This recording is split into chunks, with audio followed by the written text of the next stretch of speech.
चलिए 1960 के दशक की शुरुआत में वापस चलते हैं। मध्य पूर्व उस समय राजनीतिक तनाव का केंद्र था और उसी उथल पुथल के बीच था एक आदमी, एलियाहू कोहेन। मिस्र में जन्मे कोहेन इजराइल के सबसे सफल और दुखद जासूसों में से एक बनेंगे। एलियाहू कोहेन, जो मिस्र में पैदा हुए एक यहूदी थे, 1957 में इजराइल चले गए। लेकिन उनका सफर सिर्फ एक नई जिंदगी की तलाश में नहीं था। यह अपने नए घर के लिए एक मूक योद्धा बनने के बारे में था। 1961 तक कोहेन ने एक अमीर सीरियाई व्यापारी कमल अमीन थाबेट की पहचान ले ली थी। उनका आकर्षण और बुद्धिमत्ता ही उनके हथियार थे। कोहेन ने बड़ी ही चालाकी से सीरियाई समाज के सबसे ऊंचे तबके में घुसपैठ की और सीरिया के शीर्ष सैन्य और राजनीतिक हस्तियों का विश्वास और दोस्ती जीती। घुलने मिलने की उनकी क्षमता असाधारण थी। वे भव्य पार्टियों में शामिल होते थे, सामाजिक कार्यक्रमों के आयोजन में मदद करते थे और यहाँ तक कि एक भरोसेमंद सलाहकार भी बन गए थे। लेकिन कोहेन का असली मिशन कहीं अधिक खतरनाक था। वे इजराइल को अहम जानकारियां भेज रहे थे।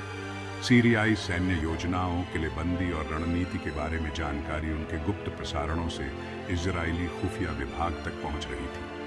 उनकी सबसे बड़ी उपलब्धियों में से एक थी गोलान हाइट्स के बारे में खुफिया जानकारी इकट्ठा करना।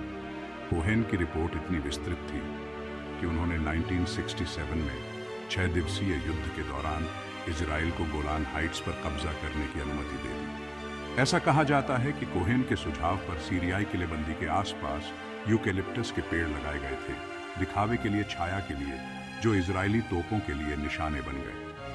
लेकिन इस तरह की उच्च दांव वाली जासूसी हमेशा जोखिम भरी होती है। 1965 में सीरियाई प्रतिखुफिया विभाग को संदेह होने लगा कि उनके यहाँ कोई जासूस है। उन्नत सोवियत उपकरणों का उपयोग करते हुए उन्होंने अनधिकृत रेडियो प्रसारणों का पता कोहेन तक लगाया। 24 जनवरी 1965 को उन्हें गिरफ्तार कर लिया गया। प्रताड़ना और पूछताछ के बावजूद कोहेन ने अपना आपा बनाए रखा और जितना हो सके उतना कम खुलासा किया। लेकिन उनकी किस्मत का फैसला हो चुका था। एक त्वरित सुनवाई के बाद उन्हें मौत की सजा सुनाई गई। 18 मई 1965 को एलियाहू कोहेन को दमिश्क में सार्वजनिक रूप से फांसी दे दी गई। उनके फांसी को सीरियाई टेलीविजन पर प्रसारित किया गया, जो एक जासूस के खतरनाक जीवन की एक भयानक याद दिलाता है।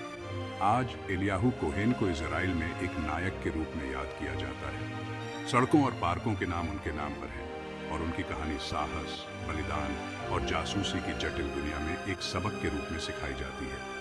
एलियाहू कोहेन की विरासत खुफिया दुनिया में धोखे और सच्चाई के बीच की पतली रेखा की एक शक्तिशाली याद दिलाती है। उनका जीवन इस बात का प्रमाण था कि व्यक्ति अपनी मातृभूमि की रक्षा के लिए किस हद तक जा सकते हैं। इतिहास के सबसे साहसी जासूसों में से एक के जीवन की इस यात्रा में मेरे साथ जुड़ने के लिए धन्यवाद। अगर आपको यह कहानी पसंद आई हो तो लाइक, सब्सक्राइब और नोटिफिकेशन बेल को हिट करना न भूलें, ताकि आपको अतीत की ऐसी ही और भी अविश्वसनीय कहानियां मिलती रहे।